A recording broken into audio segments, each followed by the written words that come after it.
The slates have been wiped clean. The mistakes of the past, once so disheartening, now fuel the competitive fires. With 12 seasons in the archives, who will find 13 to be lucky? This afternoon, the Absolute Beginner League's Formula Neagle makes its 13th season debut from Road Atlanta, and all the Skippy action from green flag to victory donuts can be seen live as it happens here on the Global Sim Racing channel.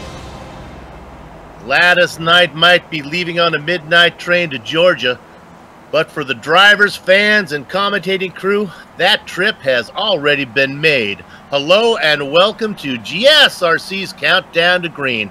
Back again for yet another season to bring you our Word's Eye view. Yours truly, Bill Soupzon, joined in the booth by Adam Young. In the director's chair is the hardest working man in sim race broadcasting, Joe Peak, armed with cameras located, aimed, zoomed, and focused by GSRC's camera guru, Dougie Beard. As cyberspace flows into your place over these 15 streamy award-worthy minutes, GSRC will bring you all the storylines, all the stats and facts you'll need to fully appreciate the 70 minutes of simulated Skip Barber racing that will immediately follow. The last time Formula Neagle came to Road Atlanta was back in Season 10, when the Slovene machine Patrick Fliss earned the second of 3 consecutive wins that launched his Formula Neagle career. Since that's been a while ago, Adam, how about a refresher course on this afternoon's tarmac? That's been a while ago? Feels like yesterday. I'm not joking either, with Patrick Fliss winning here in that long stretch he had before he had his accident. Took him out a little bit, but hey, he's back now. He's ready to go, and hopefully coming away here today with a good finish at Road Atlanta, which, of course, is a 12-turn facility. We're running the full layout here, and that's going to be at 2.54 miles or 4.08 kilometers in length, nestled into Brazelton, Georgia, here in the United States. And of course, Road Atlanta, if they built a roller coaster for road racing drivers, it would look a lot like this track. You've got elevation changes, you've got you know, a mix of different types of turns, so that's one place that kind of helps make this place just unique. And one reason why the Petite Le Mans is one of the most quintessential North America road events, but Road Atlanta holds a lot more than the Petite Le Mans, but racing and other driving schools, host corporate programs. I even seen some commercials filmed here from Once Upon a Time. Now, with that, best way to get a feel for this track is to go ahead and take a lap around in the GSRC Skip Barber machine. All right, we've got Amjad Yaman in the GSRC Skippy, so let's do a lap around Road Atlanta. Coming down to turn 1, it's a very fast right-hander that eventually rises uphill on exit. The high rate of speed means it's going to be pretty dangerous to attempt to pass into here, and you can expect to find the barriers in a hurry if one of you loses control. Now the track switches back, and we have the very blind turn 3. This huge crest means that even as you're braking, you can't spot your apex until you're pretty much on top of it. Expect a few drivers to get cut course penalties when they get it wrong. From there, we've come to the S's. Thread the line and then hold as far right as you can for 5 without getting onto the curb so you don't unsettle the car. Things will really compress on turn-in, but then as you come out the exit, the top of the hill makes the car light. A consistent, smooth line will pay off with speed. Now we've got a bit of a moment as we drift left to set up for 6. This is our first passing zone of the track. This corner is deceptive because once again, we're heading uphill, but there's also a fair bit of banking, so the amount of speed you can carry is more than you'd expect. Before you know it though, you're into 7. Now this is absolutely the most important corner of the circuit. It's slow and sharp, but it dumps drivers onto the long, long backstretch. Botch your exit and you're going to be vulnerable the whole way down. Moreover, in these lesser powered cars, the draft plays a big role, so trying to safeguard yourself with a great launch will make life easier in defending. But if you are being attacked, the braking for the chicane is coming, so you have choices on defending. The switchback means the right or the left side is viable to try and hold position. The important part will be being late and precise on the brakes. From there, we head over the final crest and then let the car hold left. Then, without lifting, blast through the final corner while just grazing that inside curb, and make sure you don't drift too far outside and into the grass. If you hold it together, you finish a lap around Road Atlanta.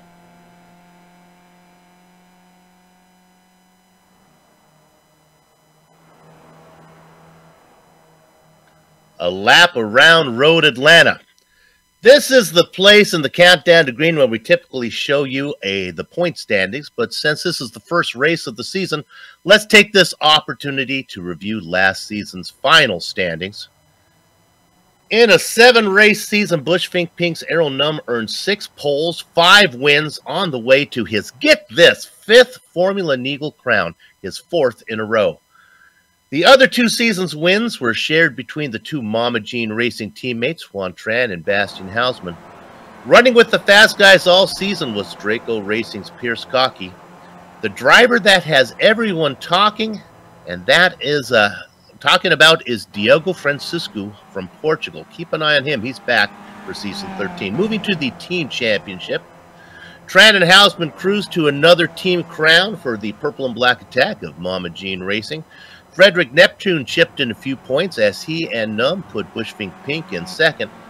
Perhaps underachieving were David Third Degree Burns and Vincent Bream for Two Stupid Dogs. Andrew Leach and Mikhail Hoflandaisen for Am Racing caught our attention in season 11, kept our attention in season 12, and have our attention once again for season 13. Draco Racing rounds out the overlay there, powered by Pierce Cocky and Cooper Collier. So, Adam, we've talked about the track, gone over the points. How about we look at the race details? Yeah, Soup. Of course, keep talking about beginning of season 13, lucky number 13 here going on. Round 1 of 8, and there are no drops. Race distance, only 70 minutes. I say only because I'm being sarcastic. This is one of the longer ones that they'll have this season. They usually run 70 or 45-minute races. We're kicking things off with the 70-minute race here for today. The setups are open, but they do restrict the fuel. We are expecting 2 stops here today because of that. There is a 24 incident cap, and there are no fast repairs in the Absolute Beginners League here this year, or, well, really ever. So you got to take care of that car, and sometimes in these large fields, that could be a little bit of a challenge in and amongst itself soon.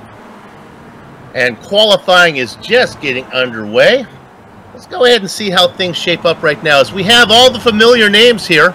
Everybody is back, but there are a few new names that we can keep an eye out there. One of the guys that was really fast in qualifying, we'll have to watch and see what kind of threat he's going to make. Sami Takala. Looking at him right now, he had our fastest time in practice. You know, and I'd be expecting him to make a pretty significant move here in qualifying as well. But you know, maybe not, because you look at all the practice times and everything else, it's a pretty evenly spread field. I mean, that's one thing about the Absolute Beginners League Formula Neagle series, is the talent level, particularly in the top half of the fields, is just astounding. And these guys are usually within a couple of tenths of each other, and the leaders end up needing the entire race to stretch it out. And I think Sami Takala is going to be right up there with him if his practice speeds are any indication. Adam, looks a little dark out there today. Yeah, we got a new little feature here that I'm liking. The meteorologist in me is happy. We're looking at overcast skies. Temperature today now 71 degrees. Now with the overcast skies, track temperature pretty much being warmed by the tires at this point. 76 degrees. Winds out of the southeast at 9 miles per hour. Humidity and fog not a factor here for this afternoon. But you know, that's one thing about Road Atlanta with these overcast skies here for today. Maybe it'll take a little bit of the slipperiness. I can get up on that as far as in the Road Atlanta that we normally see. I mean, I've driven some dreadful races here with full-on sunshine, your car moving around all over the place. Looking at the guy who's sitting at the top of qualifying right now, getting that first lap. No surprise to see Errol Num there. And then the guy in second, well, this is no surprise either. He's the guy who won last time we were here, Patrick Fliss. So 1-2, everything making sense. But that newcomer that we talked about, Sami Takala, sure enough, sitting in third.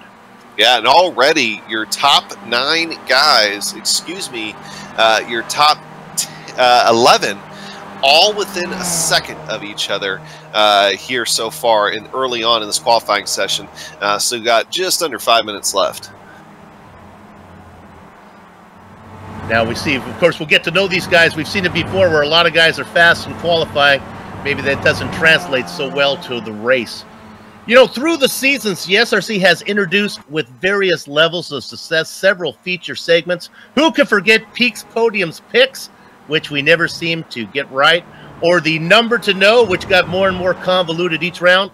Last season, we started the Spotlighted Driver feature, and we're going to bring it back this season. Adam, Who are we spotlighting for round one?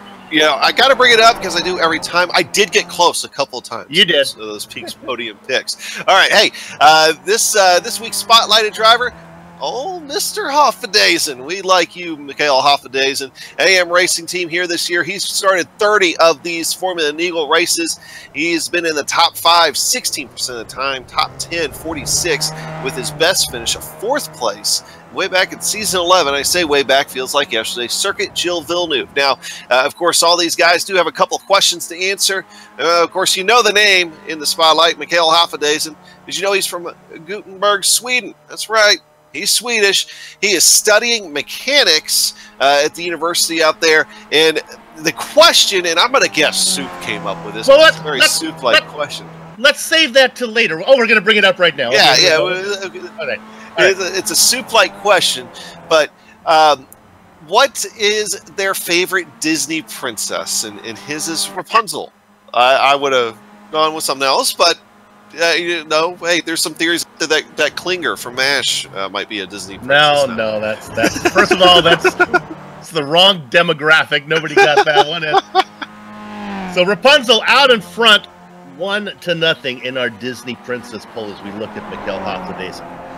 I'm personally pulling for Milan. There's some Hollywood rumors that she has a kind of a crush on Sleeping Beauty. You can go ahead and Google that, guys, but that's just kind of intriguing. Looking now, as we continue to look at Hoffendazen, the second laps have come in. Num to Takoya. Hey, look at this. Takola up into second spot. David Third Degree Burns now sitting in third. Yeah, so it's already seeing the guys that we expect to be up front. Kind of waiting to see where Tuan Tran comes up. But, you know, if you think about it, Tuan Tran now sitting 14th. He just moved up a couple spots. He didn't qualify too well in some of the races last season, so it looks like that might be trying to continue for him here this year. But he always finds a way to get up front. Yeah, as long as it doesn't end up in some sort of trouble. So we'll be keeping an eye on him, of course, too. Hey, let's go back to Euro Num real quick. And we talked about his season last year and the fact that it was his 4th straight championship, but we'd be remiss if we didn't talk about some of the trouble that he started out that short season with. And it literally took him most of the season to recover despite winning that many races, Soup. And he's going to be looking here today to not start a season out on a rough note. So, and I think Road Atlanta would be a good track for him to do that at. That's what makes his 5 championships in 6 attempts so amazing. When you consider these seasons are so short, if you do have a bad race, man, you really have to work hard. It's not like there's drop races where you can just wipe it away. For him to be able to do that in races, Adam, that are so competitive, where you're racing wheel to wheel almost the entire race, how he manages to bring it home every time, I don't know. It's truly amazing. You know, and there's a certain aspect of just getting the job done. But, hey, look who's 5th on the charts here so far. We got about 1:25 left. I think a lot of these guys should be able to, that are on track right now, should be able to get one more in. But Diogo Francisco, if running right now in 5th, he's looking to have another decent day out there here, too. And he's fast. Frederick Neptune running for go ahead. Bush Pink there. He just had a little spin on the track as you mentioned that one. That was the commentator's curse that sometimes you guys get on to me about. So, see some strong guys out there. And another guy that we kind of at least a newcomer since I've been on board with the ABL, which has been a number of seasons now. Timu Vascalampe. So looks like he's going to be sitting there in 6th position here so far. 2 spots ahead of Tuan Tran for that purple and black attack car there of Mama Jean Racing. Of course, Tran teamed up with Bastian Hausman. Hausman sitting down there in 12th. That team won the team championship last time out. We have to go to the grid as soon as we think we can. And it looks like, let's go to it a little bit early here. We'll run through these. This is a large field and a standing start. We'll hustle through them. Errol Num and Sammy Takola sit on the front row. David Third Degree Burns and Patrick Fliss, row 2. Row 3 is made up of Diogo Francisco and Timo Vascalampi. Pierce Cocky, Tuan Tran in row 4. Final row on the overlay there, Johan Vandeveld and Vincent Bream. Adam? And looking at 11th position in row 6, We're going to start off with Christian Mies. Bastian Hausman starting alongside him. Hey, Bastian Hausman had himself a heck of a season last season. We'll see if he can continue the momentum. Andrew Leach starting in row 7. Rob Adams in 14th position. Ludwig Sauer in row 8. Alongside him be Liam Quinn, Mikkel Engstrom in 17th. Joachim Lundgren in 18th. Michelle Rugenbrake in 19th. And Mikkel Hafedays, our spotlighted driver today, in 20th. Hidden Blackjack is a rookie, Eric Mickey, and I have official news. The Mickey is the proper pronunciation of that name. There will be no mouse puns this whole season. Oliver Ella behind him. Nico Roman, Kevin Mills, Eric Cheever, and Frederick Neptune in 26th. 27th, 28th, Neil Bamber, and the Strudelmeister Thomas Kick. Ari Sejas in 29th, and 30th, Adam, is Edgar Sanchinelli. Yeah, and to round out the field, a little bit smaller than some of the more recent season openers we've seen, with only 37 cars out there. Richard Colum in 31st, Nathan Crossley 32nd, Cooper Collier 33rd, Christopher Hancock in 34th, Rolf Just, another new name, in 35th, Daniel Barnett, another new name, in 36th, Chester Thompson, guess what? Another new name, starting in 37th, shotgun on the field. You got all the new names back of the pack there. That's kind of the way it should be. Waiting for everyone to take their grid spot now. 8 races this season. This is the first one. We're going 70 minutes. We're looking for 2 stops, probably a full stop, and then a splash and go at the end. It is Errol Num on the front, Sami Takola in second. Now, Soup, our other director, Amjad, joining us in the booth, just kind of making a comment about no Mickey puns and not making promises you can't guarantee, and I'm going to echo those thoughts for him. It's low-hanging fruit. It just wouldn't be challenging enough to use it. Calling no joy is what you're saying. That's that. The engines start to harmonize. Gather up the chickens, take cover behind the cows, because the horses are out of the barn. And sure enough, it's the Rolling Estonian leading the Stampede down into the first corner. Rookie Sami Takola behind him. Burns, Fliss, and Francisco round out your top 5. They are single file, though. Done a nice job of getting through that first corner. Yeah, they really don't start going double file until you get back outside the top 10, but this will be the first part of the track where if anybody runs into trouble that they're going to do it.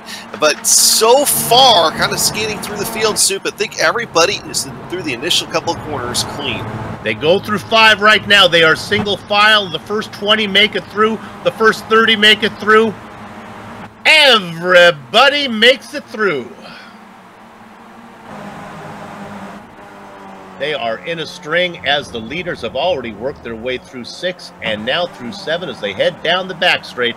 Let's see if there's any passing attempts on the first lap. Oh, we got a little bit of contact there. It looks like it was Rob Adams got together. He noses it into the wall. That was in turn 7. We'll come back and get that one a little bit later. Also involved in that one was Andrew Leach for Am Racing. Oh, that's a big name driver. Not going to be happy with that. Yeah, Mikkel Hafedays apparently ended up with some contact too at some point. I think he ended up catching Andrew Leach at the tail end of that. Leach and Hafedays are our teammates for Am Racing. Of course, Leach are Hafedays and our spotlighted driver. Maybe it's a good thing we got that graphic in early, as we might not have a chance to use it right now. Our leaders working their way around the final corner for the first time. Give the lead for lap number 1 to Errol Num. But how about this rookie, Sami Takola, hanging right in there. Takola doing a good job. Burns, Fliss, and Francisco, the top 5, remain in the same order that they started with. And Soup, another victim of that we haven't talked about, Mikkel Engstrom, I think might have gotten a piece of that. He is in the pit, so another series veteran not having a good start to season 13.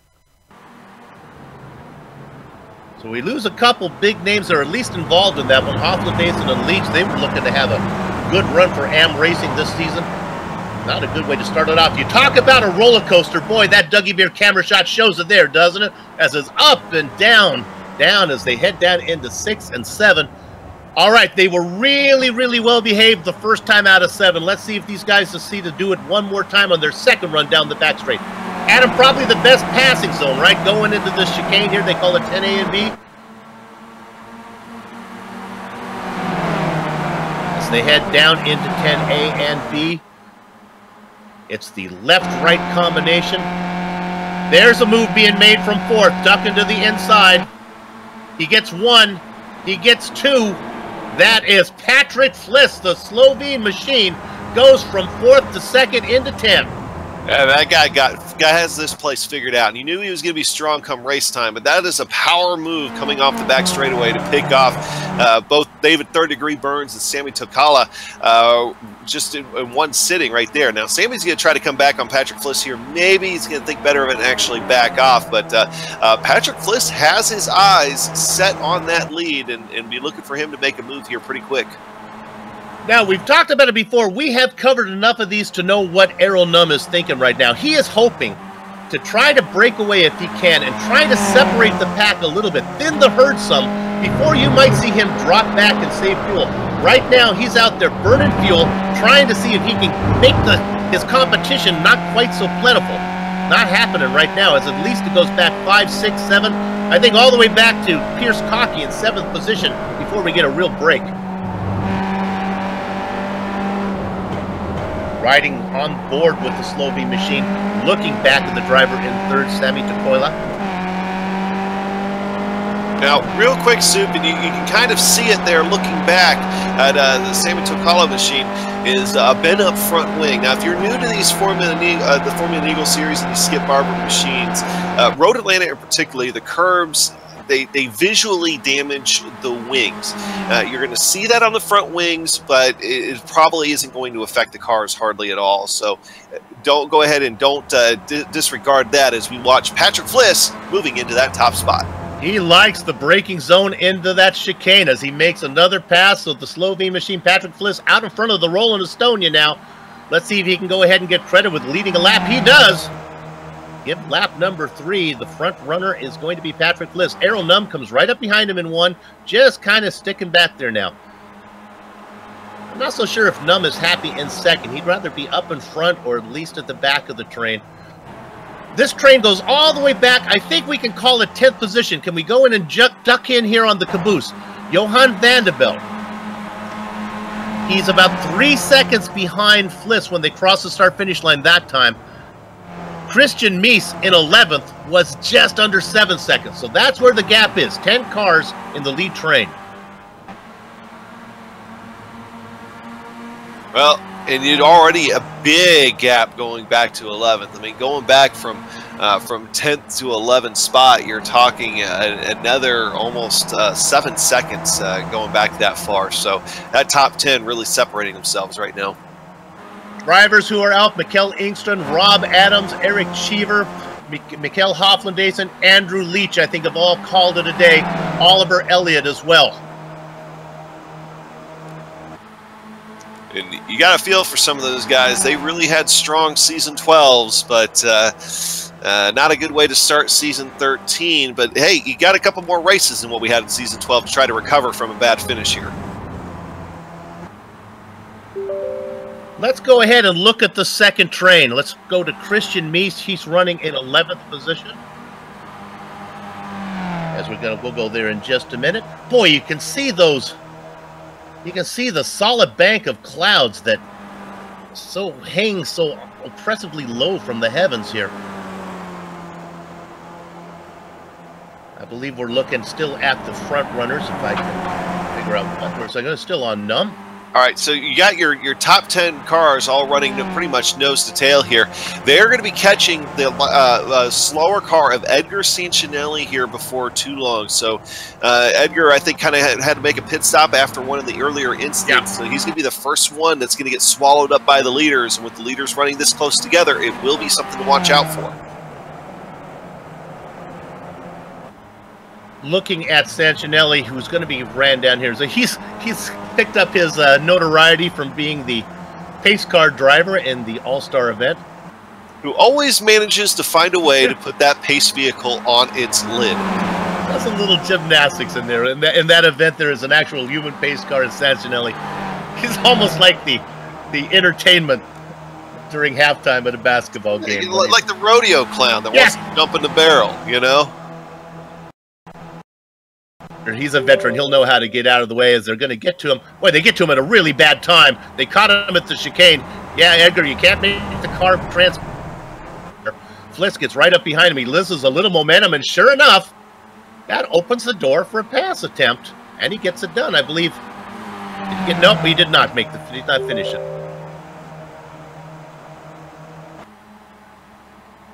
And that lead pack is now 9 vehicles.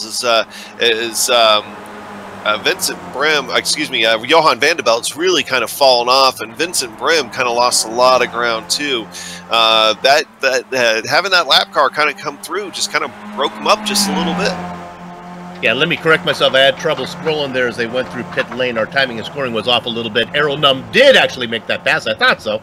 Thought I saw that pink machine make the move. So Num back out in front. Fliss in second. Again, a 10-car train. That includes drivers from 5th back like Francisco, Timo Vascalampi. I apologize for that. Pierce Cocky, Tuan Tran, Vincent Brame in 9th. And you know what? Let's, if we can get to, when we get a chance, you can see right there that car, 2 cars in the very back. That is Vanderbilt. He had trouble getting around Santinelli, and the fan belt has lost contact with the lead pack, as he is now racing all by himself. He's in that battle with Santinelli, but that's not really for a position.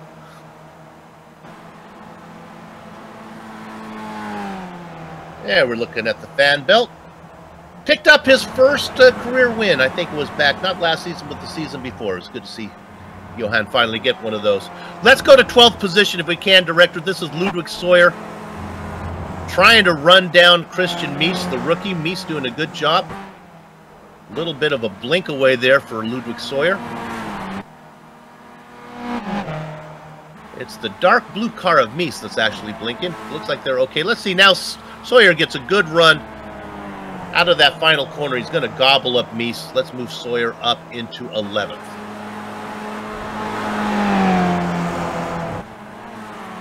If we can drop back 2 more spots, another 2-car battle between Joachim Lundgren. Been a long time, sorry, Joachim. And he's in that battle being chased by Mr. Excitement, Liam Quinn. And can we go to... have an off. I heard it. I guess it's not a mistake. I thought I heard somebody go into the wall. Guess we're all right. Yeah, I can't find anything on that soup. Everybody looks clean. I heard it too, though. Yeah. Might have just been a little passionate love kiss between 2 drivers. We talked about those front wings being damaged. I guess if there's any car that I'd want to race, that I could afford to race without the front wings, it's the Skippy. Those wings are about 90% cosmetic. I think that they're like tinfoil. You know, like just like store-bought tinfoil that's wrapped together. When me and my brothers were younger, we used to build cars out of connects. You know, the little bars and things. Yeah. And we'd always wrap them in aluminum foil, tin foil, and we'd throw them down the hallway just to watch them break apart and stuff like that while they were wrapped in the aluminum foil. My parents, I think, had to repaint those baseboards. I don't know, probably at least once a year because of all the aluminum marks on them. That's a great idea. Let's go to 15th. Wrapping them in tinfoil. That's something I've never thought of. I got some youngsters in my family. I'm going to try that with you. Let's look at this battle. This is 15th. This is Bambi, Neil Bamber, being hounded by Eric Mickey, and then Kevin Mills and Bastian Hausman, the Mama Jean driver, back in 18th position. Mama Jean not going to be happy about that. Just watching Eric Mickey back there, he is searching for a way around Neil Bamber. He's not being subtle about it either. I mean, he is aggressively trying to find a way. Neil Bamber not going to do himself any favors there, kind of running into the gravel a little bit. But it seems like so far he's able to hold him off. But watch Eric Mickey here. He's looking hungry. Eric Mickey will probably be our spotlighted driver for race 2. He sent in the questionnaire, and he did not agree with the Disney princess theme. He's going a different direction. He actually made a case for it, so it'll be interesting. Tune in next week. Mickey right now running in 16th spot. One of the few U.S. drivers in this series. You would think it's Sunday morning, Sunday afternoon in the United States, as here's the pass being made. Mickey's going to fall back a position as Kevin Mills gets that done going into the chicane. Mickey fighting back. through that final corner. Boy, neither one will have the draft now. We'll see what's going on. And here's somebody pulling off. Bastian Hausman didn't like what he saw in front of him. He's going to come in. Oh, it was Kevin Mills. You know, we talked about that side-by-side battle. They went into one side-by-side. It was Mills on the outside, and the car got away from him. Oh, actually, it wasn't. I guess it wasn't one. It was the final corner. Yeah, they go under the bridge. This is heading down to the straight. Mills on the outside, Mickey on the inside. Adam? I don't know. Yeah, just racing. Got the left sides a little bit to the outside there, and the car came around on him. All right, Director, why don't we go back up front and see what's going on up there? Burning fuel, it is Errol Num, Fliss, Toikala, Burns, Francisco, Vastalampi, Cocky, Tran, Brim. It's 9 cars, the only driver that's left. Oh my goodness. Vincent Brim was right underneath the rear wing of Tuan Tran there under braking. I honestly thought they were getting ready to get into each other. And that's one guy that is not burning fuel right now is Tuan Tran. And we were discussing, we remember back in season 10 that there was a race where Tuan Tran got himself in a little bit of fuel trouble, and we were thinking it might be Road Atlanta, but maybe he's looking to avoid some of that here today. But Tuan Tran definitely has a reputation of being a fuel burner, trying not to do that here today, just riding around in 8th place in the draft. Yeah, at the front of the pack, you have Errol Num, who has the reputation of making the early stop. He feels right now, if he's the fastest, again, he's the pole sitter. Often he feels like these guys are hanging on his coattails, kind of parasites. He likes to come in, run some laps all by himself. And then you have a guy at the back in Tran who has a reputation of running incredibly long, always giving the commentators a little bit of hope that he's going to try to one-stop one of these. Most of the races are 45 minutes in the Absolute Beginner League Formula Neagle, but they do have the 70-minute races. They use the same amount of fuel. 55% is the size of the fuel cell. Now, I think it might have been like Season 8 or Season 9. There was one of these 70-minute races that Tran was able to one-stop. And they changed the rule because of him on that, about how much fuel these cars could take. Well, he's back there right now. That 9-car train up front. Actually, now 10. Oh, that's 9 as Bream has made his way back after he almost got into the back of Tran. Vanderbilt all by himself. Let's go back and check some of these 2-car battles. It looks like Sawyer is all by himself now in 11th. How about we go all the way back to 13th? This is Jochen Lundgren in another battle with Liam Quinn. Again, Quinn right behind him. Adam, they are very well behaved. Yeah, there's been a couple incidents so far here today, but nothing I would consider anything more or less than just simple racing incidents. Yep. And, you know, just still got quite a few cars in this race, and we're still running with about 30 guys going. So attrition has not been a factor yet because of incidents or otherwise, and most of everybody keeping it straight. Cars look clean. Other than the aggression from Fliss early on, where he got 2 going into the chicane and then made the pass for the lead, everyone else pretty happy to race and station right now, just putting in the miles. Yeah, and I wouldn't even necessarily call what he did aggression. No. I mean, it was a very clean double move right there and got the job done. Speaking of moves, looking now, Sammy Toikala and David Burns. David Burns thought about taking a look on Sammy going down the back straightaway, but he's going to tuck back in behind him, decided he didn't have enough momentum to be able to make this here work. I tagged the word underachieving to 2 stupid dogs. That's the David Burns and Vincent Bream team. I think Burns would agree that he did not have the season he would have wanted last time out. We were looking for him to make a run at the championship, just couldn't get it together. Right now, racing in 4th, qualified in 3rd, so he has the pace to challenge for the win.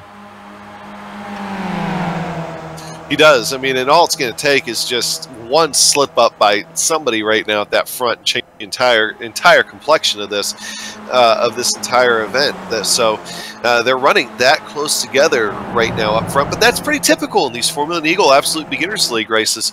You really won't see that front pack really truly break up until the first pit stops. Well, since everyone's behaving, how about we give some love to some of the guys we haven't talked about? Let's go to 17th position, Eri Seha. He's got a 5 or 6 car length lead on Nico Roman. And then the Strudelmeister, Thomas Kick. You've been waiting the entire race to say that. Ah, yeah. Back there racing a night. He's taking, that's not where the road goes there. He says, where does this go? That's not the one you want to take. That is not the fastest racing line through there, Thomas. Poor Thomas. He's been having such a great race. We've had the camera on him for 15 seconds just to catch that. Did not lose the position. Let's drop back a little bit more. How about the 20th? Christopher Hancock. And well, here's Edgar Sancinelli, but that's not a battle. They're racing Hancock in 20th, Sancinelli in 30th. Who is our car? That's Frederick Neptune in 21st position in that mix. Let's see if we can go to the car, the last car on the lead lap. Would that be our director? We'll go down to Rukenbrink. Let's see what he's up to. Mikael Rukenbrink in 29th position, all by himself. Outside of the points. Have to do my homework. I believe it pays down to 20th.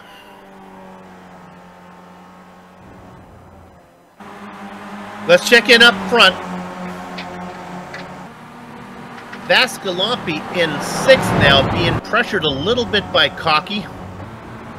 Tran continues in 8th, Bream in 9th, back continues.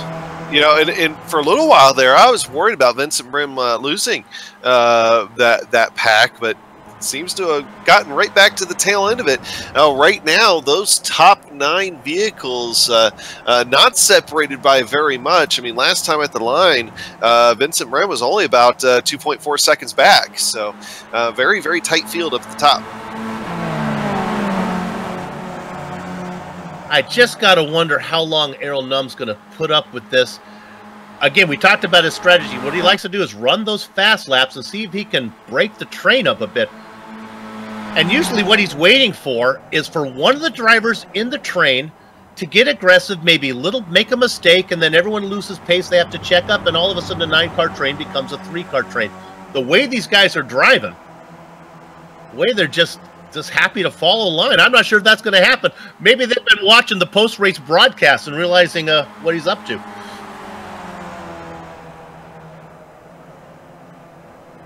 It's Arrow might have let the cat out of the bag, so to speak, when he said what his strategy was, and they're all catching on. Which is funny for him because he is really tight-lipped when it comes to that. I think I might have got it out of him. They work their way through 5. Here we go. You know, I have when you go to heaven, you get to check the stats, and they have like the crash per pass rating.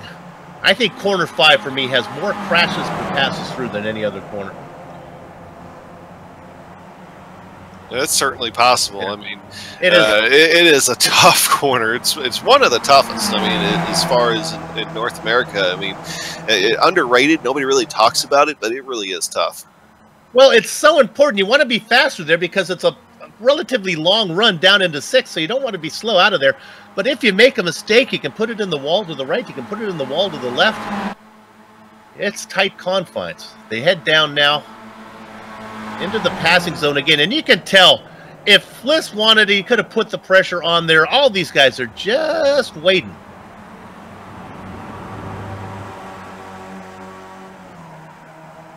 Hey, Euronum coming down. There it is. Hey, coming down solo. See, now this is where I would have thought somebody would have wanted to come in with him. The problem is it's a two-prong. There's a two-edged blade here. He's going to lose these guys. He can run faster laps probably by himself, but he's going to have traffic to deal with, the guys who haven't come in yet. Num is in there. Boy, he's in there for a while, so what I think he's doing is fill it up to the top. Now, that means his stop is going to be a little longer than the guys who run longer right now. You think about it, they're going to empty their tank, probably fill it all the way up. They'll make a splash and go. Num still had fuel in his tank, so when he fills it up, he's going to need a little bit more later. He comes out in 18th position, just ahead of the Strudelmeister Thomas Kidd. But pretty clear track in front of him. He's got about 2.3 seconds before he gets to the battle for 16th between Seha and Roman. We look here still at the leaders. Boys, one of you guys have got to come in. You do not want to stay out there.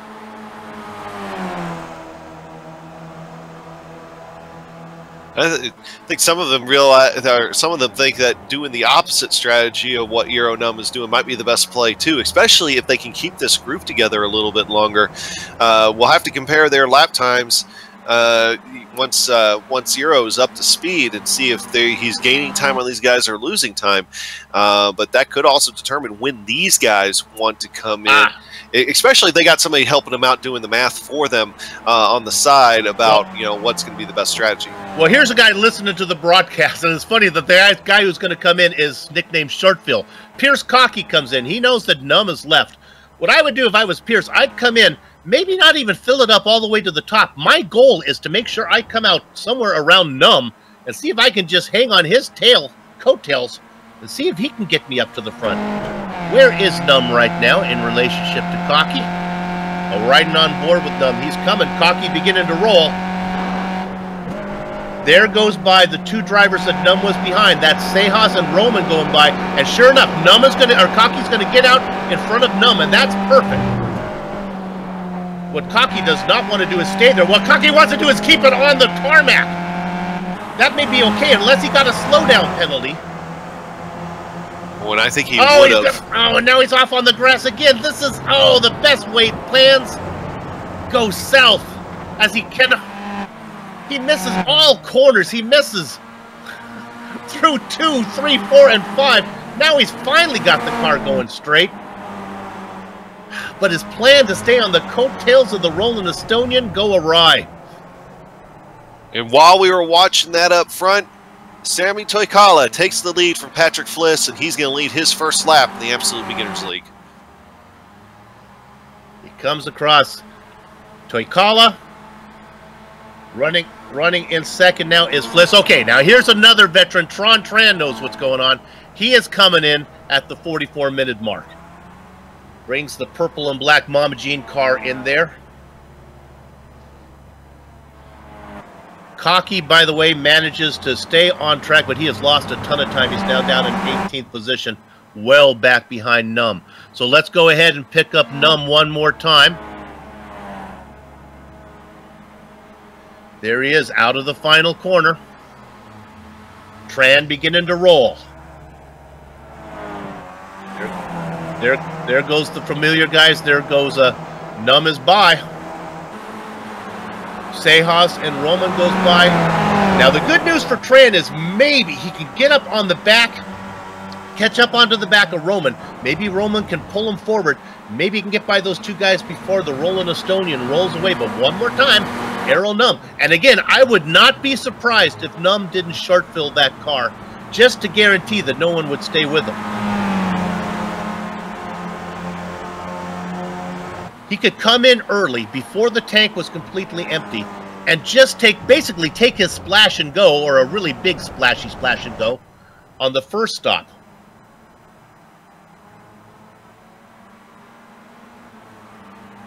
And Tran has it off. The quest to try to hang on the coattails of Num is first it cost Cocky, and now it costs Tran.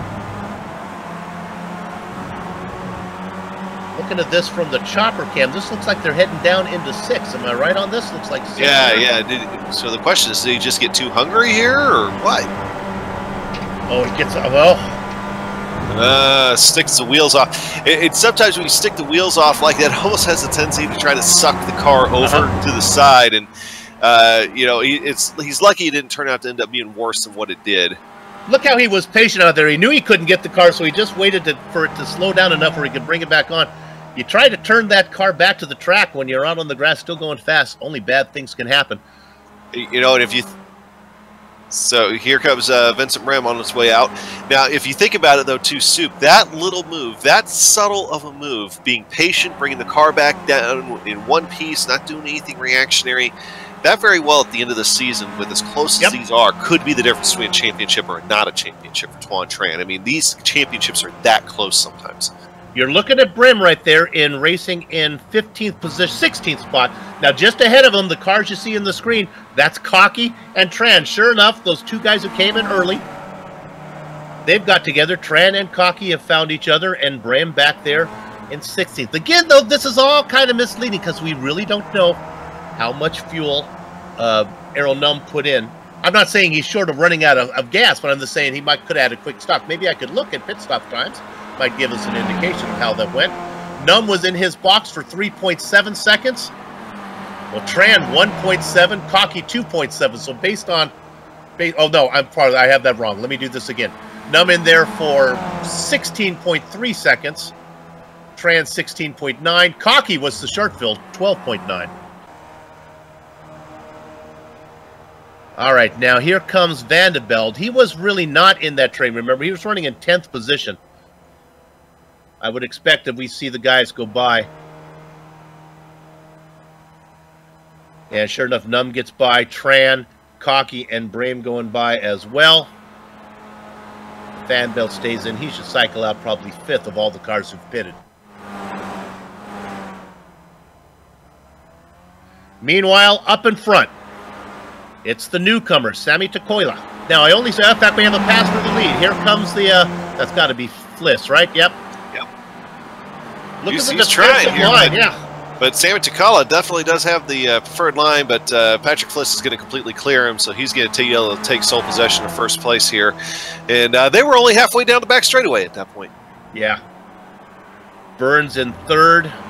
Francisco in 4th. Vascalampi hanging in there as well. The last car you see in that train, that's Edgar Sanginelli. Remember, he's several laps down. Let's be precise, Soup. 2 laps down. All you friends and fans of Edgar Sanginelli, I guess 2 does not qualify as several, so I apologize. No takers that lap around as those 5 front runners stay out. Christian Meets, he's going to come in, as does Bamber.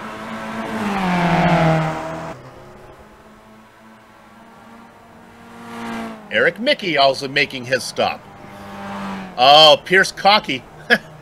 You never know what Short Phil is up to. Remember, I talked about him taking a really short stop the first stint.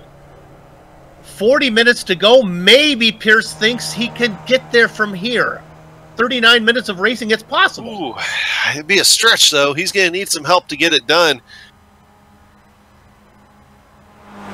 I'm more worried if he decided to come in case, you know, during his excursions a little while ago, something got damaged. I hope that's not the case, but, you know, I guess we'll find out in a second if he pulls away or not. I would think 38 minutes, there's probably just 38 minutes. By the time he gets out, maybe enough fuel to go there. Usually on a 45-minute race, they can run it pretty long before they have to make a stop. All right, any of the leaders going to bite this time around? Fliss. And here comes your entire top 5. They all do. Num heading down the back straight, still not into 10 yet. I would expect Num is going to be able to get by these guys. The question is, are they going to be able to get around Tran? Tran has made pretty good run on the back of Num. He's only back by about 3.3 seconds. Meanwhile, who's going to be first out? Fliss was first in. All those 5 cars wait there. Might be a case of when the first car goes, everyone else is going to go as well. Sami Takoya sits at the front of the field. He has the best qualifying. And yep, they all go. Looks like the guy's getting the best jump out. It's going to be Francisco. Num is by. Now here comes Tran. Look at the purple and black machine of Tran. He's going to tuck in right behind him. So Adam, once again, after it's all said and done, The guy who's out in front all by himself, Errol Numb. How does he do it? He just figures out a way. Some people can just figure out a way. He's one of them. Take a look at the stops. Everybody, some of these guys, Francisco, these stops were longer, about 19 seconds, 20 seconds for Takoya. Fliss had a long for 21. They filled it all the way up.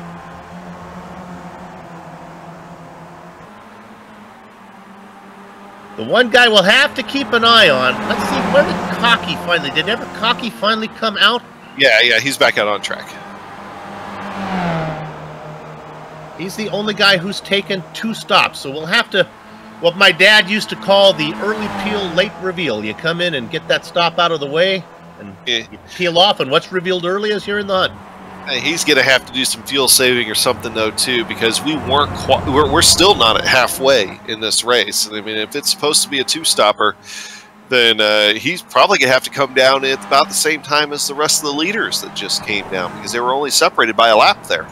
Well, I know you've been up for a while because you had a lot of racing, but let's say you can go 33 minutes on a tank of gas. That gets you 66. That gets you like a few minutes short, so it's possible he could go. I think you're right, though. I'm going to go with you. I think you're right. I think he needs to come in one more time. Yeah, I think everybody on track at this point will have to come in one more time. From your leader Euro Numb to the second pack. But the question's going to be is for the likes of Euro Numb and everybody else, like the likes of Tuan Tran, Semi Takala, Patrick Fliss. Those guys are going to take less fuel than what Euro Numb is going to have to take to make it the rest of the way. So I would expect Euro Numb to possibly come in as soon as the window comes up for him to make it the rest of the way. And that way he can come in, maybe get some clean track like he did before and try to set the pace again and get out in front of those guys. Look at this great battle for 11th. This is Quinn up in front. Here comes Bamber. Going to get to the inside as they go down into 6th.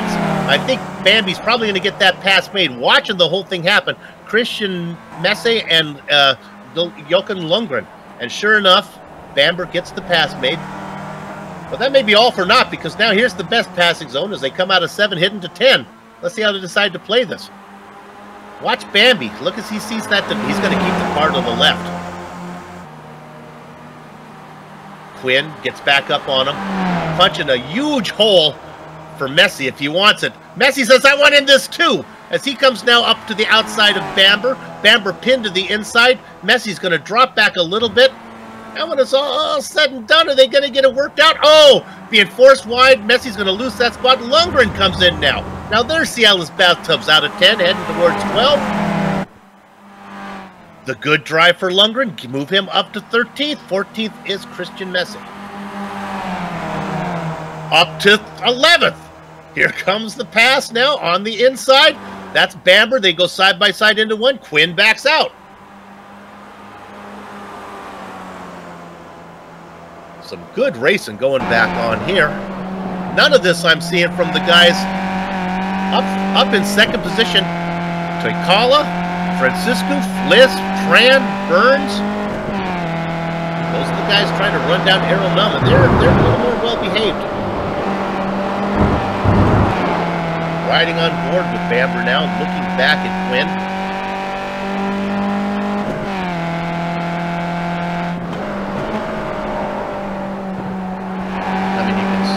Suspension working. Adam, the track is relatively smooth. It's not like Sebring where it's bumpy, but it's just a lot of up and down. They call it the roller coaster. It's just porpoises.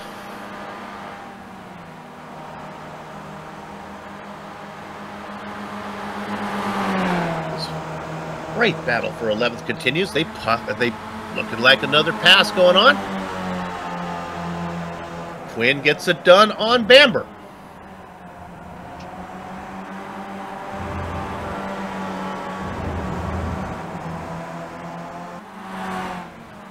We drop back one. Let's go ahead and see what's going on in 15th. Again, this is Eric Mickey down in 15th all by himself. In fact, why don't we take this opportunity before the next pit stop to run through the field. Let's go ahead and show you how everybody stands. Let's go up to Errol Numb. He's got a 3-second lead. Now, behind him are a couple lap cars. That's Cooper Collier and Vincent Brame. Remember, Brame not having a good run. Numb with a 3-second lead will drop all the way back to second position. This is where the action starts. Now, here we have a battle. This is Francisco being challenged by Sammy Takala.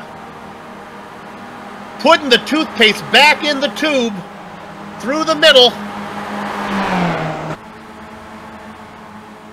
He gets it done. That's Patrick Fliss. He's going to be first down into the chicane. Move Fliss up to second. Fliss putting on the show of the race here. Now Takoya back into third. Francisco in fourth. Burns and season 6 champion Quan Tran. Let's leave this group from 6th. Let's go back to 7th. All by him. Well, not all by himself. He's in a little bit of a battle now. This is Timo Vascalampi. Right behind him, Johan Vanderbilt. These guys are about 11 seconds behind that string that's trying to run down Errol Num. And you can see that Vanderbilt is lifting right there. He does not make the pass. So that's your battle for 7th. We drop back. The battle at 9th is Ludwig Sawyer all by himself. 7 seconds up to Vanderbilt. 5 seconds back to Bastian Hausman. Looking at Hausman now in the black and purple machine. Again, a big gap. Then we get back to the guys we've been watching. This is the 11th, 12th, 13th, and 14th. Let's stay on it for a while. This is Bamber and Quinn. They go through 3. They go through 4. They head down to the dreaded corner that, through 5. Bamber gets it right. Quinn gets it right. Lundgren gets it right. Messi gets it right. Let's stay on them again. As they go down into 6. Not really a passing zone. He can force it. You want to get a good run. If you can stay with him, get a good run. The important corner is 7. They go through there nicely.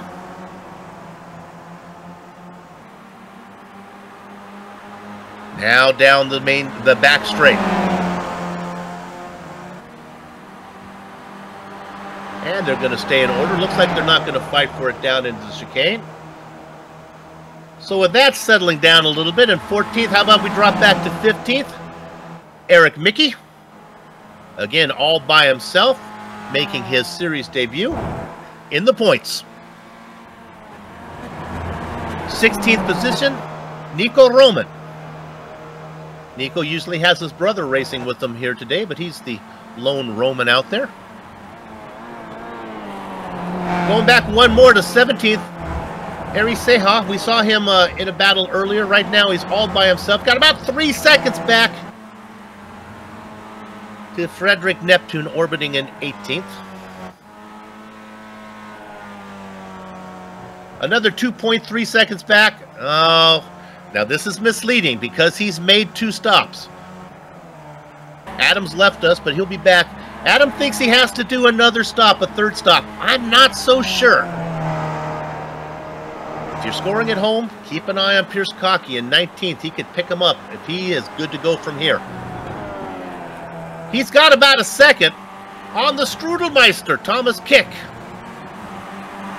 Kick qualified in 28th, up 8 spots. In the points.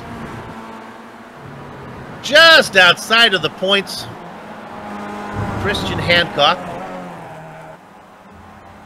Christopher Hancock working his way through the technical section right now. Let's stay on Christopher for a minute, see how he negotiates the dreaded corner number 5. He gets through it nicely with 28 minutes of racing to go. Let's keep going. Mikael Rugenbrink in the 22nd position. He also manages corner number 5 okay, on his way down into corner number 6. One more car on the lead lap. That's where we'll end our through the field. Nathan Crossley. And as I said, Nathan was on the lead lap. Well, I got that out just in time as he just got passed by our leader, Errol Nunn. When we started this through the field, that gap was 3 seconds back to Fliss. It's now 4. Our director was showing us a purple and black car in the pit. Was that Hausman that we were looking at there? Yeah.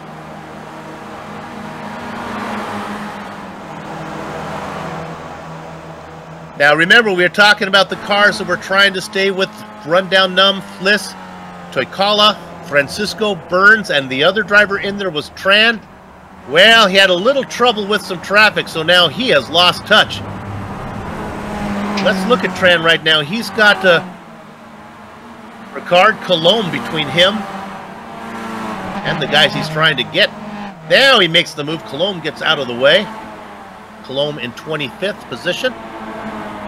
Tran's got about a second to make up to get to third-degree burns. Fliss, Toykala, Francisco, and Burns, 2, 3, 4, and 5. Again, one more stop in the picture for everyone, except maybe Pierce, Shortfield, Cocky.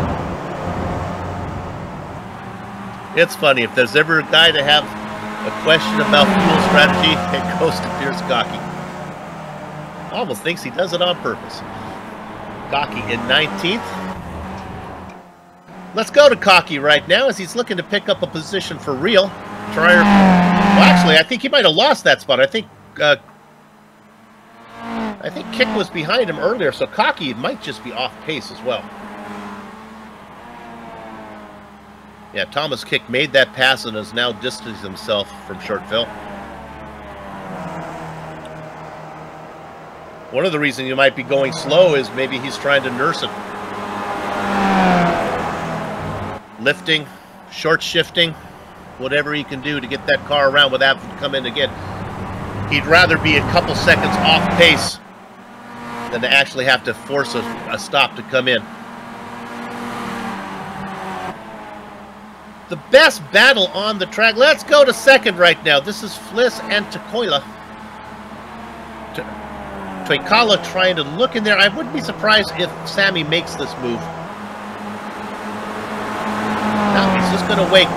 Patrick Fliss having to do all the work right now, burning the fuel. He'll have to take a longer stop. Boy, Fliss really fighting the car through the technical sections.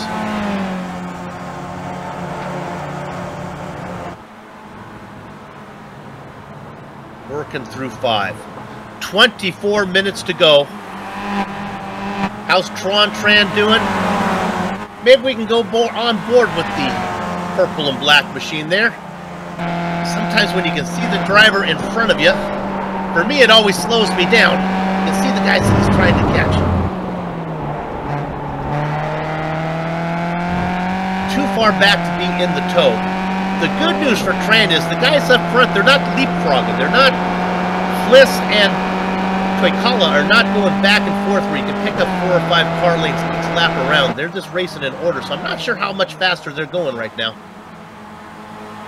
I would think if they could maybe start to work together, not only could they think about leaving Tran behind, but they might be able to think about running down Errol Numb. That gap continues to grow as Numb now 4.3 seconds, and here he comes. Numb has come in for his final stop. We expect it to be longer than the other guys, but how much longer, we don't know. So yes, the gap, the interval that he had might have been fool's gold. Maybe he'll have a 4-second longer stop than these guys. We'll find out. Numb, a veteran, brings it in. Oh, we knew this was going to be coming too, so it's like you just said, Soup, it's going to be a question now of how much longer he's going to be able to go and how much shorter everybody else is going to be able to go here in just a couple of minutes between Tran, Sammy Toykala, and Patrick Fliss, David Burns, that entire gang up there. So Hero Numb's away.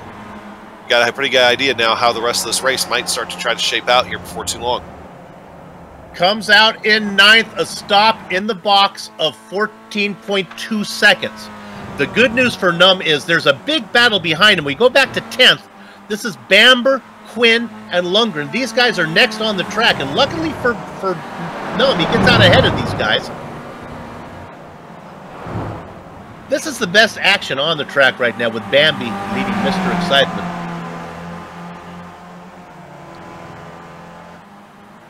So how did Num fare in relationship to Pierce Cocky? Well, it's really not even close.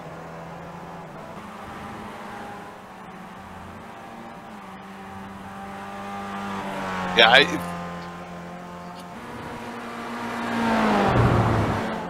Another driver has made 2 stops is Bastian Hausman.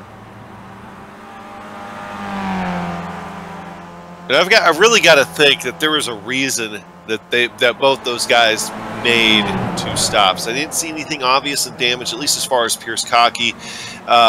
You know, it makes you start thinking that, you know, Pierce, we love you, bud, but you got the reputation as short field. Did you forget to put fuel in? You know, did this happen? Did that happen?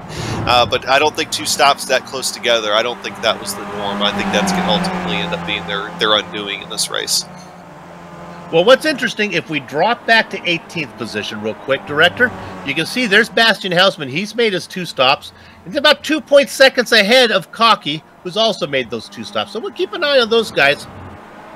They run 2nd and 3rd of the cars who've made 2 stops, but again, we're not sure about either one of those drivers. I'm for sure Hausman can do it. Up front, well, it continues to be, what is it now? Patrick Fliss has decided he's going to lead for a while.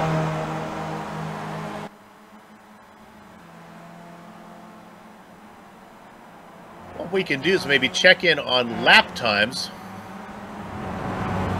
The last lap for Patrick Fliss, a 1:34.4. Can't give you a good time on Num yet because he's still on his out lap. We'll check in on that as soon as he puts in a good lap. See how he's pacing.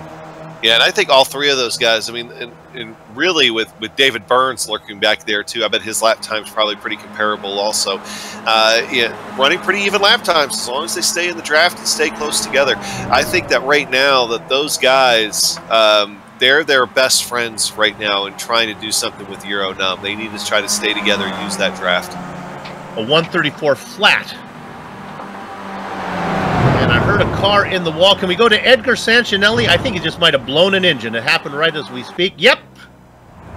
Edgar goes up in smoke. Oh.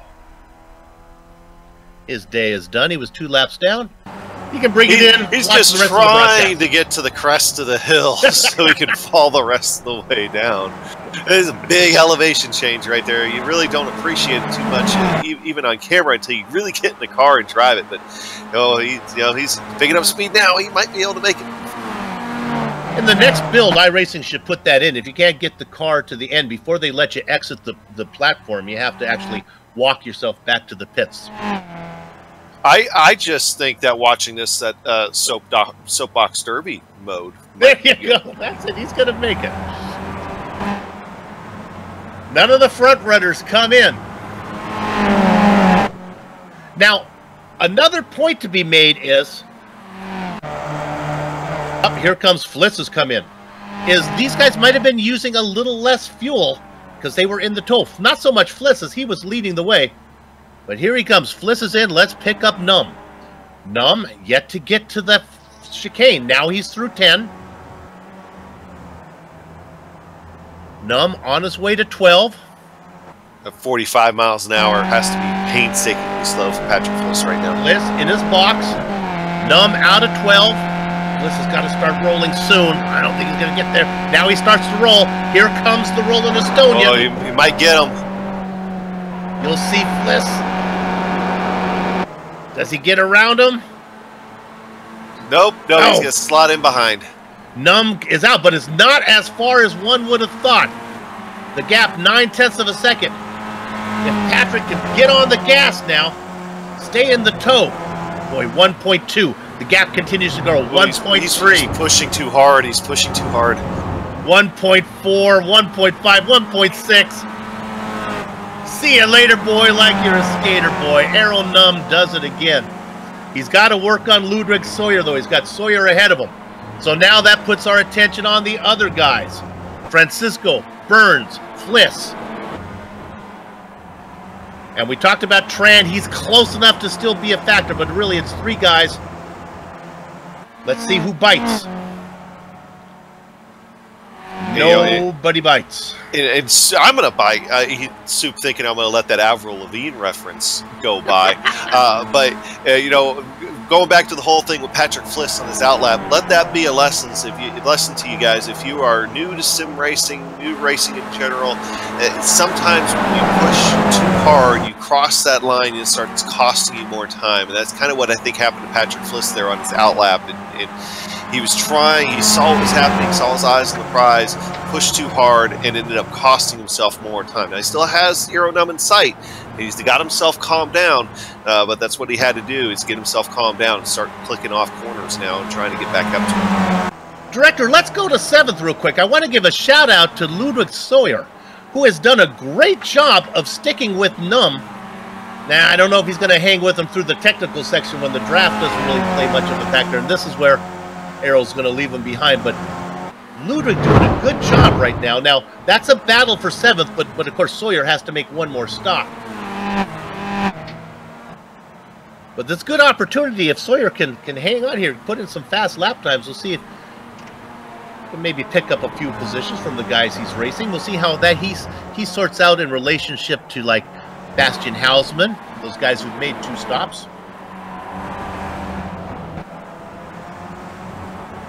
It's still Hausmann and Quinn, the top drivers who've made 2 stops with the exception of Fliss. Our leaders go around one more time. DeCola does not bite. Tuan Tran is in. Oh no! Let's go to Tuan Tran. He's had a mistake in pit entrance. He bangs it into the right side. Oh. Just happened. Adam. Yeah, his car's crabbing too. I mean, it's hurt. You're looking at it now. It's weird. It's like you'll see it here. Oh, the trees block the view.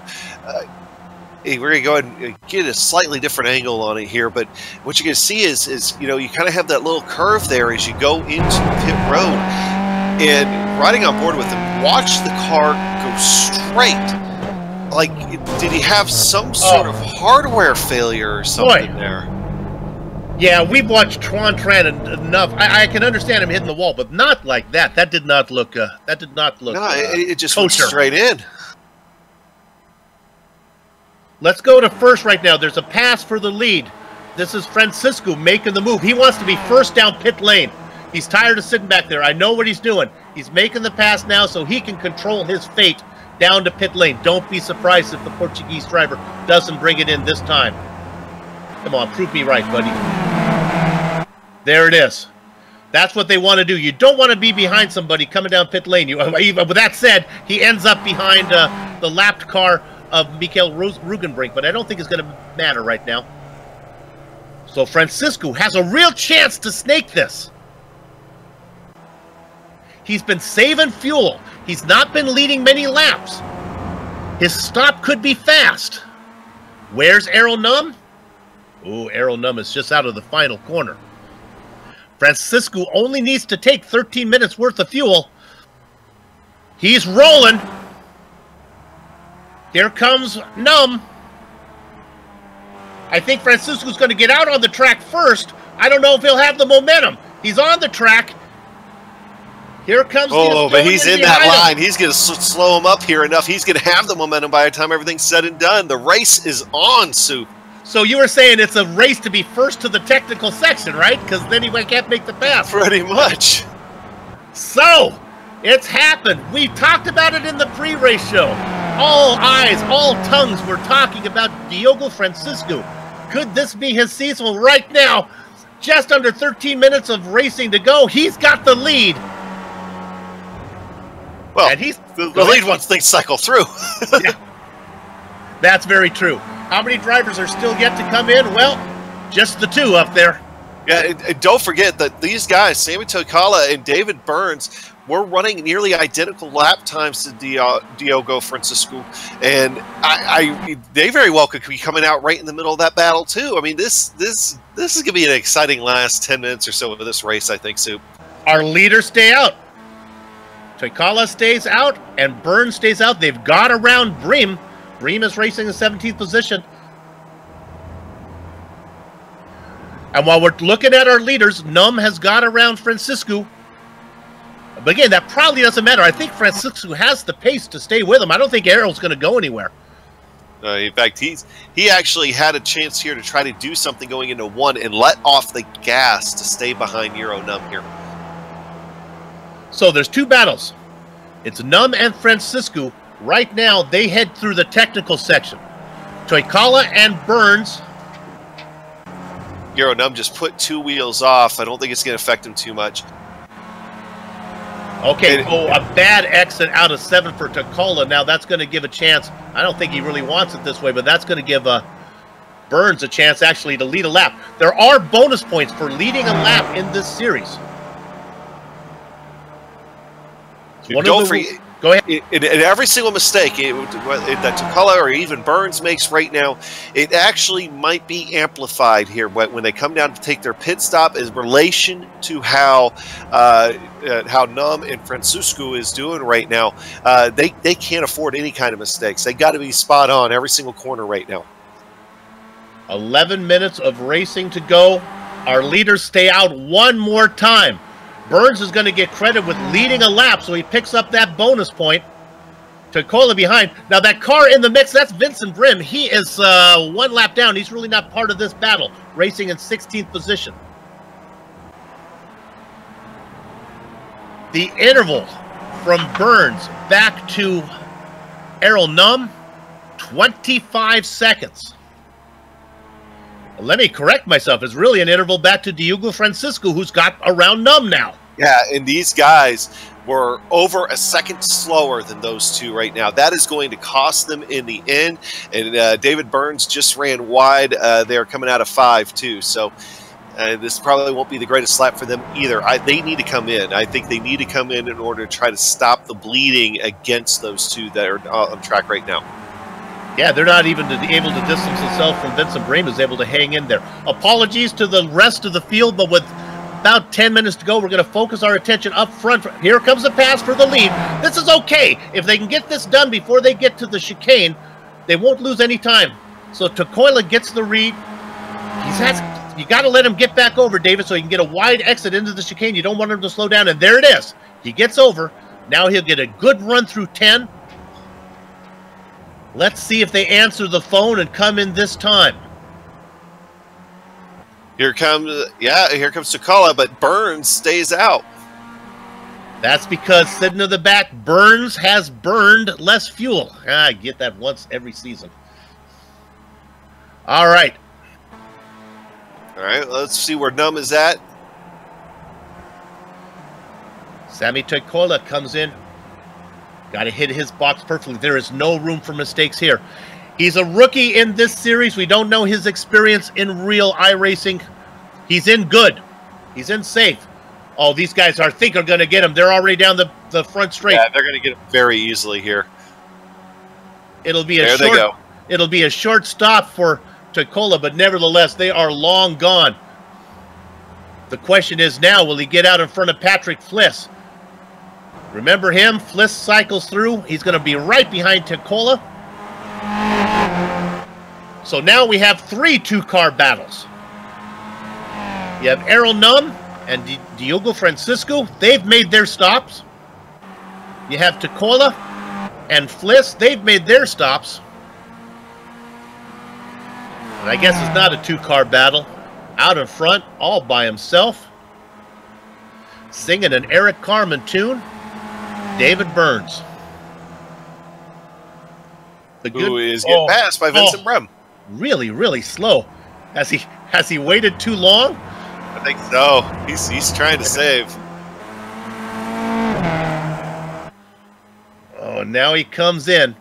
The good news is he only needs to calculate about 7 minutes worth of fuel.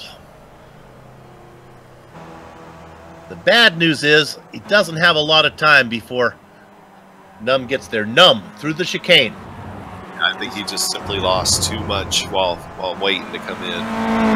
Now it's going to be a case for Burns if he can get out ahead of the guys he was racing with. And I feel bad every time one of these cars passes by the the Skip Barber carcass that was once Twan Trans Machine. That's right. Okay, Burns is rolling. The 2 leaders are by. Here comes Fliss and Takoya. I think Burns is going to get out in front of these guys. At least he's on track first. Again, it's a race down to the technical section. Burns is there. He's going to cycle through in 3rd. Fliss and Takoya going to get 4th and 5th. 6th position. Oh my goodness, finally coming out. Timo Vask Alampi. Racing all by himself. I'll run down your top 10. Johan Vandeveld, haven't heard much from him. He's in 7th. Ludwig Sawyer, we showed him earlier, having a good run in 8th. Neil Bamber in 9th, comfortably.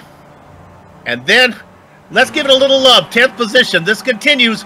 Quinn in a battle. Houseman in there now. Lundgren makes the pass. Quinn drops back to 12th. Francisco trying to make a move here on Neuronum.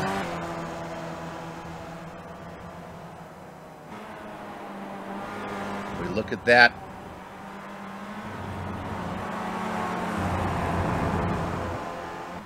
Num now back in 7th. Francisco in the lead.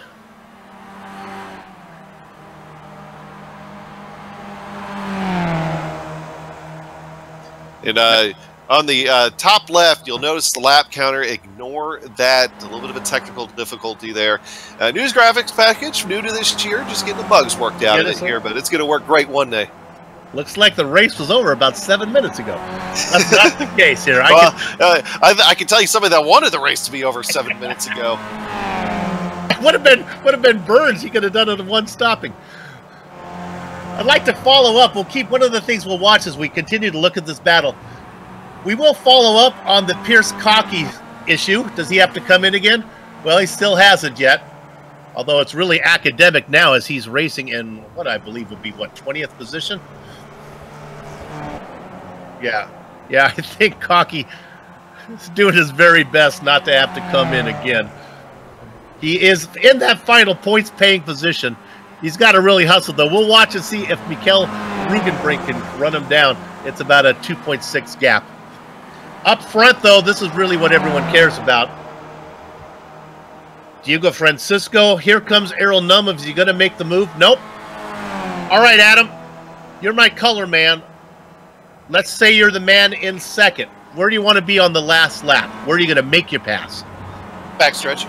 Backstretch, going in. Absolutely going into the chicane there in 10.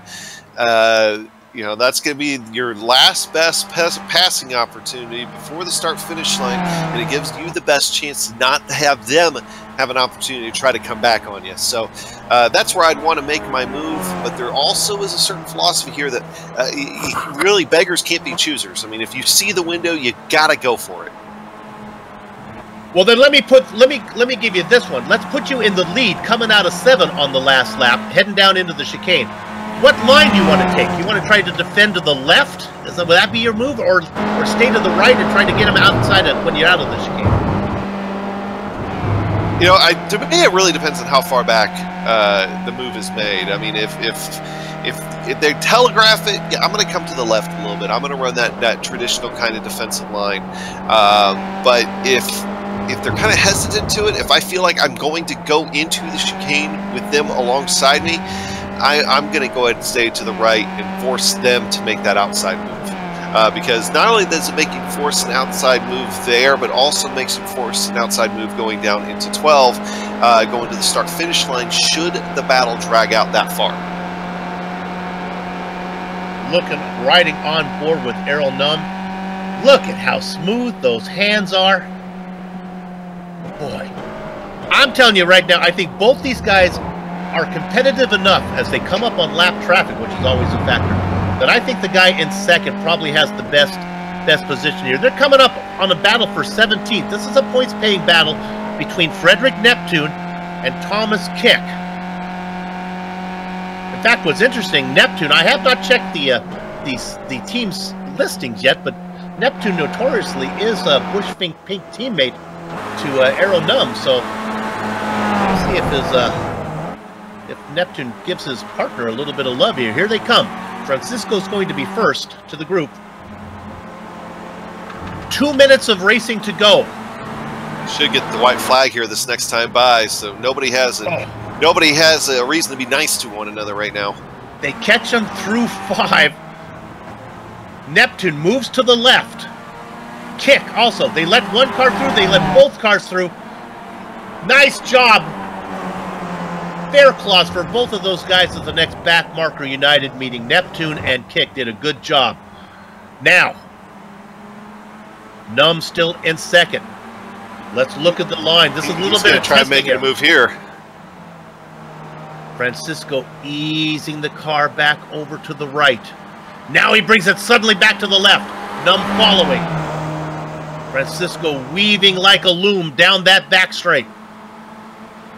Oh, Numb, if he could have, he didn't make a challenge. We're going to stay on this battle the entire way. They work through the chicane, through 11, which is not much of a corner. Now through 12, they're going to be shown the white flag this time by. We've seen this so many times, time after time. Errol Numb always seems to get the best of this situation. Can he do it right now? Adam, so many times it's been Numb and Tran. This time it's Francisco and Numb. A little bit of a change of pace. And don't worry, that battle for 3rd, 4th, and 5th is exciting as well. As soon as these guys cross the line, we'll go back to that. But strategy here that's going to play. I really like Francisco's move on the backstretch that last time by. We'll see if he does something similar. Break that draft and break it sharp. I'll call the leader across the line, then we'll quickly jump back to the battle for 3rd. All right, they're out of 5. The Portuguese driver ahead of the Estonian driver. They go down into 6. Nothing's going to happen here. My partner says it's going to happen after 7. This right-hander that's coming up now, Numb might be a little too close. He's going to not be able to get a full run out of 7. He's about a car length back. Francisco, hugging the left. Put on the reggae music. Arrow, if you're going to pass me, you're going to have to do it high. He gets the run, but he gets it early. Does he have the momentum to finish the job? He has cleared him, but can he close the door? The Portuguese driver ducks back in behind, and now Numb comes across. Ooh, that was questionable. Numb is first through the chicane. Out of 10. With some interesting racecraft, let's give the win. Season number 13, the opening round goes to the rolling Estonian Errol Numb. Let's go back to 3rd. Fliss comes across ahead of Burns. Takoya's going to get 5th. Vastamaki, Vandenbeld. Let's go back to 10th. It's Vascalampi, by the way. I apologize for that. Now look at the move down in. This is 10th. This is Hausman. As they go down into the chicane for the final time, it's going to be 3 wide into the chicane. Hausman in the middle. On the low side is Lundgren. They make contact. All 3 of them. It looks like it's going to be a race. It's going to demolition derby to the end. I think Quinn's car is damaged the most. Lundgren gets it out. He made contact, but his car is still going straight. He's going to get 10th.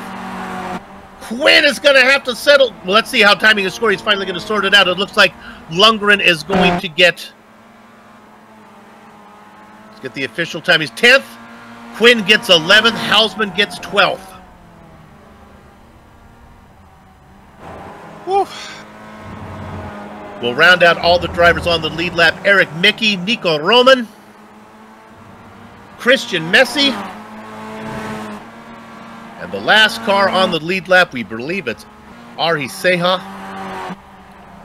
Kick, Bream, Neptune, and Lungenbrink, 17, 18, 19, 20, they'll get points as well. Woo! The racing is over here in Atlanta, but our broadcast is far from done. We'll take a short break right now, then we'll come back to run down the entire finishing order, talk to some of the drivers before we put a lock on the gate at Road Atlanta. Back in a few.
Sanctioned by the Absolute Beginner League, welcome back to GSRC's coverage of Formula Neagle.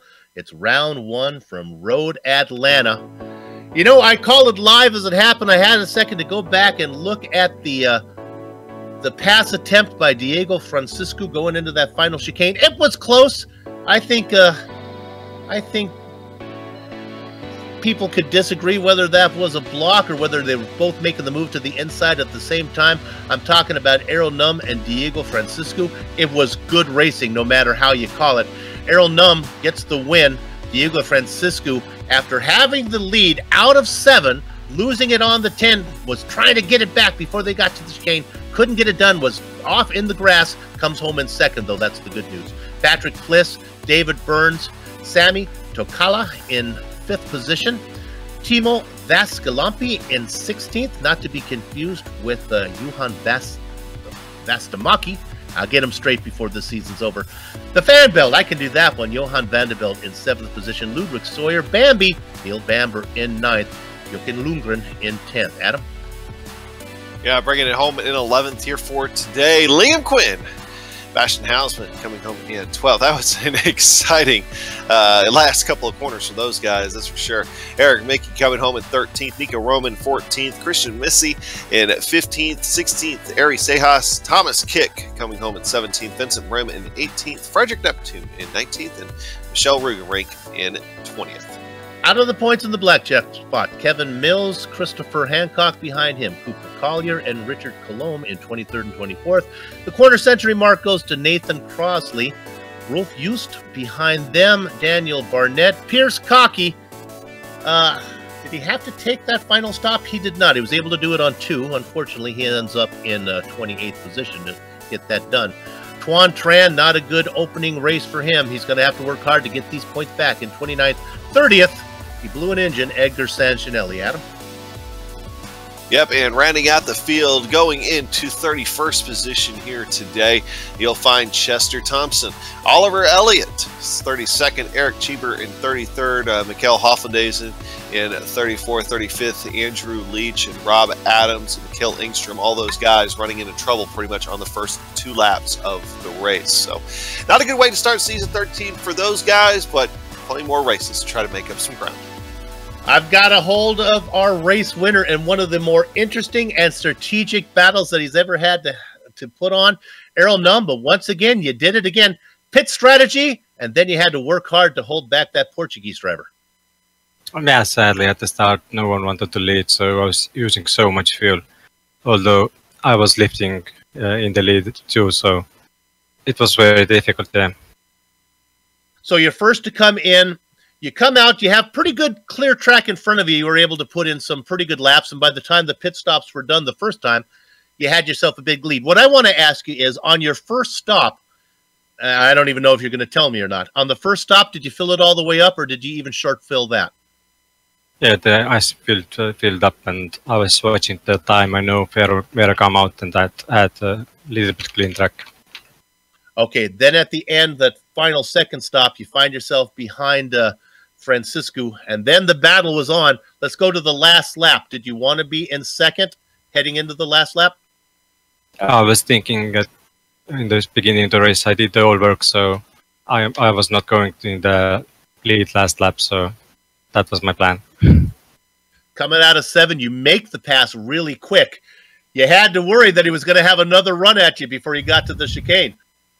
Yeah, I saw what he's doing, and I started moving first, so it's not my fault, I think. You know what? When I first called it, and you're going to have to cut me some slack on this one, I've called it live. It looked a little bit fishy.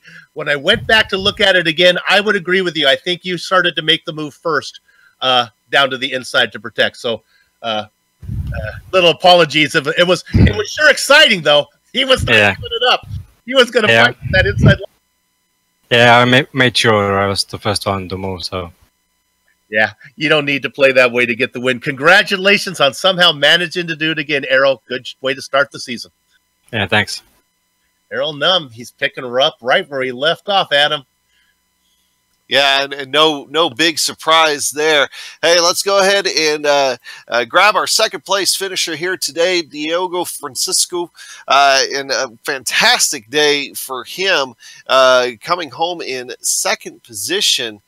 Yeah, there he is, joining us here in the booth. Starting in fifth, having to work his way quickly, though, to get up to the front. Didn't have to work too much, but then the pit strategy set in. Diego, how did that pit strategy come about for you? When did you figure that you were going to be pretty close to Euro Num there coming out? Yeah, I was sure it would be close. It was just fuel saving all the way. Euro and Patrick just didn't pull all the way in the first stop. Now, I'd be remiss if I didn't ask you about the back straightaway there coming to the line, battling Euro Num for the lead. What was your take on what happened back there? No, I already apologized to Euro because, it's just so intense and I was there and one time you have track and then there's just grass and he did everything fairly, to be honest. Well, good deal. Well, hey, second place finish at Road Atlanta. That definitely is a great way to start season 13. And here in a couple of weeks, we're going to be going to Mid-Ohio. Do you have a lot of experience in Skip Barber at Mid-Ohio or just Mid-Ohio in general? To be honest, I never raced there with any car. But, well, I have time to practice, so I think I'll be up to pace. Alrighty, so you got to come at this next question with a little bit of confidence. Do you like your championship chances here for season 13 of the Absolute Beginners League?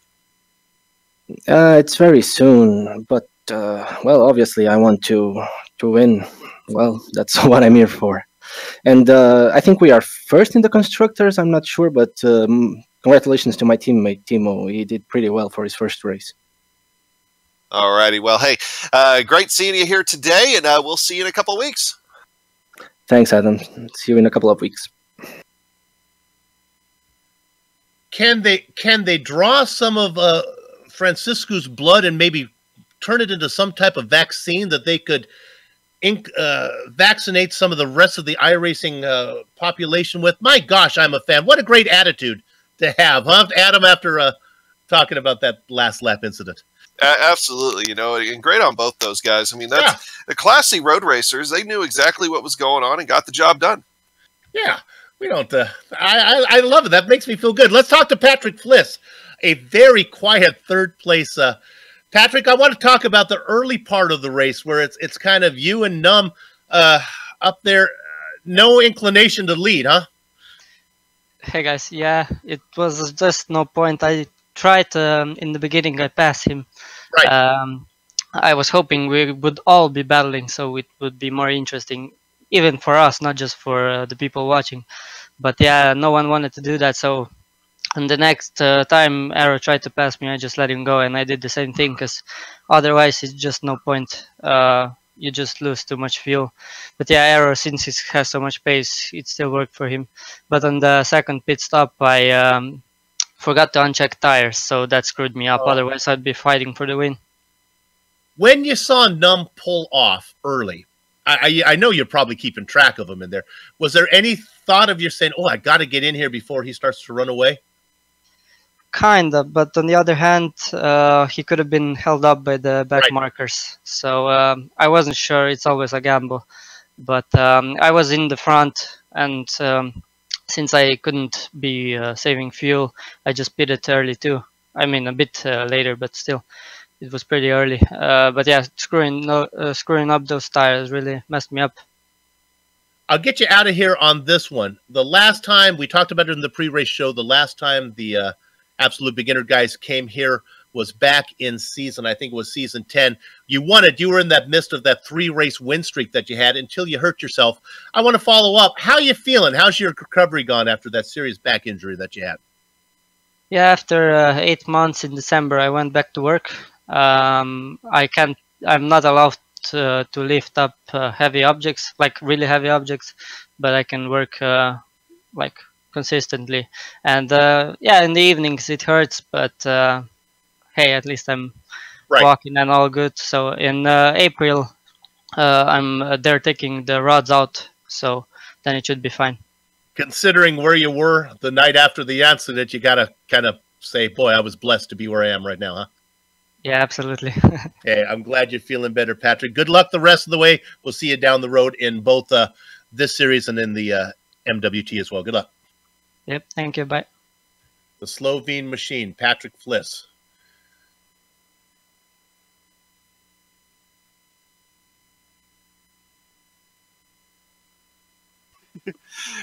Well, let's go ahead and from here, let's give a quick shout out to Bastian Hausman, or excuse me, Johan Vandebel. We're bringing Johan here real quick and talk to him because he was kind of grasping on to the back of the lead pack there for a while. Johan, you had a couple of moments where it was a little bit exciting, but but most of the race seemed to be pretty quiet for you. How did it feel from your seat?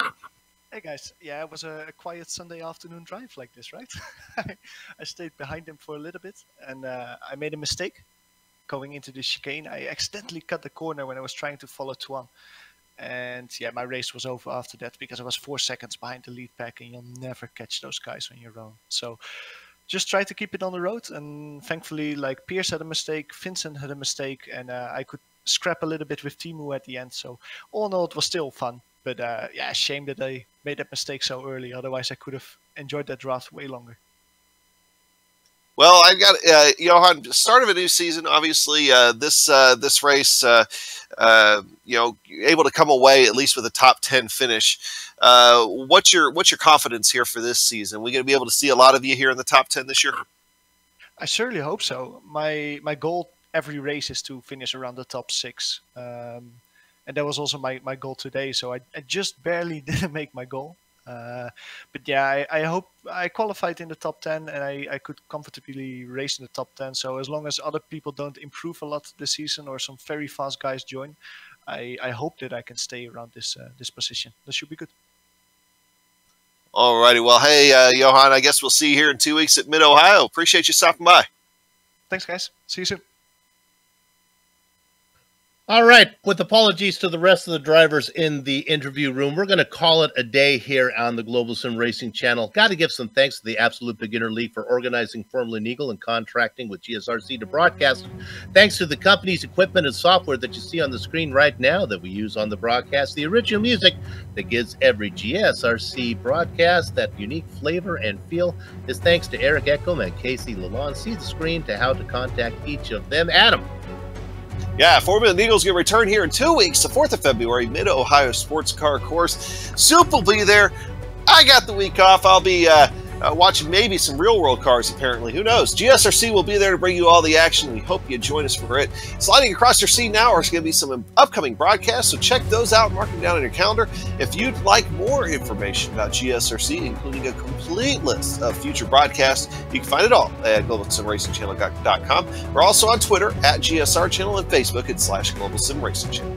Finally, on behalf of the man whose voice you just heard, Adam Young, our director Joe Peak, and our camera artist Dougie Beard, I'd like to thank all of you for watching. With that said, we're off to have fun storming the castle. So until next time, race clean, race hard, and we'll see you on the track.